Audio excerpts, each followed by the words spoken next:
Today, I will be discussing about silicon in its natural form as allotropes. Silicon is a common element found throughout the universe, on asteroids, and even on other planets. Silicon has been detected in the sun and stars. It also occurs in certain types of meteorites known as stony meteorites. Silicon's atomic number is 14 and its chemical symbol is Si. It has 4 electrons in the outer energy level that place it in group 14 on the periodic table. Silicon is also part of the carbon family.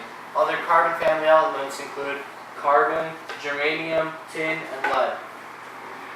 Silicon is a metalloid, one of only a few elements that have characteristics of both metals and nonmetals.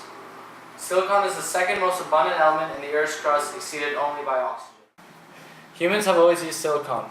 Nearly every natural occurring rock or mineral contains some silicon. So when ancient people built clay huts or sandstone temples, they were using compound that contained silicon.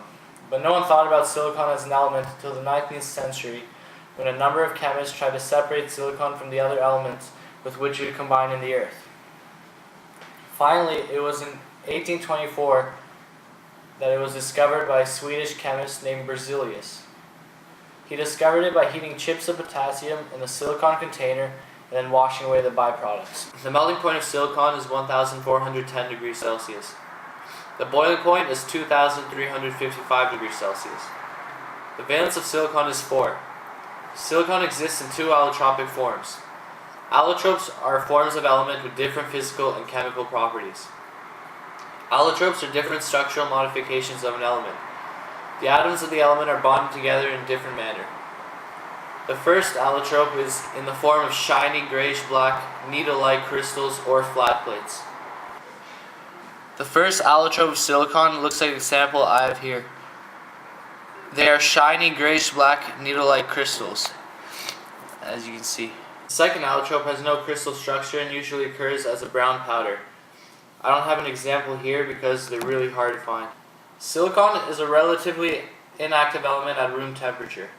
It does not combine with oxygen or most other elements. Water, steam, and most acids have very little effect on the element. At higher temperatures, however, silicon becomes much more reactive. In the molten state, which is the melted state, for example, it combines with oxygen, nitrogen, sulfur, phosphorus, and other elements. It also forms another number of alloys very easily in the molten state. To a great extent, the chemistry of silicon is the chemistry of silicon-oxygen bond. The SiO grouping repeats itself endlessly in a wide variety of silicates, which is the most important minerals on the planet, and silicones, which are synthetic polymers that have many applications. Silicate minerals, like the ones I have here, are the dominant form of matter in non-living world, from common sands and clay to semi-precious amethyst and carnelian. The structure of the silicates in some minerals is spectacular. Silicon polymers are manufactured substances consisting of alternating Si and O atoms with 2 organic groups also bonded to the Si. They have properties of both plastic and minerals. The silicates and silicons show beautifully how atoms bond and organize themselves at the molecular level. Silicon dioxide, which is silica in the crystalline form, can be found in quartz. Silica is reduced to form elemental silicon according with the reaction silicon dioxide plus carbon equals silicon plus carbon monoxide. Silicon carbide is a type of ceramic that resists at high temperatures. Silicon is one of the most widely used elements. It is important in plant and animal life. It is found in plant ashes and in the human skeleton. Silicon is an important ingredient in steel. Silicon carbide is an important abrasive and is used in lasers to produce coherent light at 456 nanometers. Silicon doped with gallium, arsenic, boron, etc. is used to important solid-state electronic devices. Sand and clay are used to make building materials. And silica is used to make glass, which has many useful mechanical, electrical, optical, and thermal properties. This mineral is called quartz. It is made up of silicon dioxide. It is traditionally called rock crystal, sometimes called clear quartz. It is colorless and transparent and has often been used for hard stone carvings. Red granite is currently known only on Earth, where it forms a major part of continental crust. It has approximately 72% silicon dioxide in composition.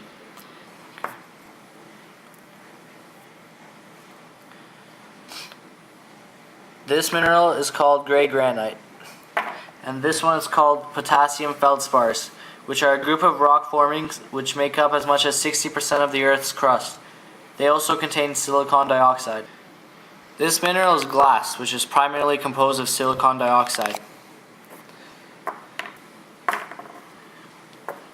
And this one is known as sandstone, which is composed of quartz and feldspar, because these are the most common minerals in the Earth's crust. Like sand, sandstone may be any color, but the most common colors are tan, brown, yellow, red, gray, pink, and white. Information on the health effects of silicon is limited. Some studies show that silicon may be needed in very small amounts by plants and some animals. One study showed, for example, that chickens that did not receive silicon in their diet developed minor health problems. Overall, silicon probably has no positive or negative effects on human health. However, a serious health problem called silicosis is associated with the silicon dioxide. Silicon dioxide occurs in many forms in the earth. Ordinary sand is nearly pure silicon dioxide. In some industries, sand is grouped up into a very fine powder that gets into the air. As workers inhale the dust, it travels through their mouths, down their throats, and into their lungs. Silicon dioxide powder can block the tiny air passages in the lungs through which oxygen and carbon dioxide pass through. When this happens, silicosis results. Silicosis is similar to pneumonia. The person finds it difficult to breathe. The longer one is exposed to silicon dioxide dust, the worse the problem gets. In the worst case, silicosis results in death because of the inability to breathe properly.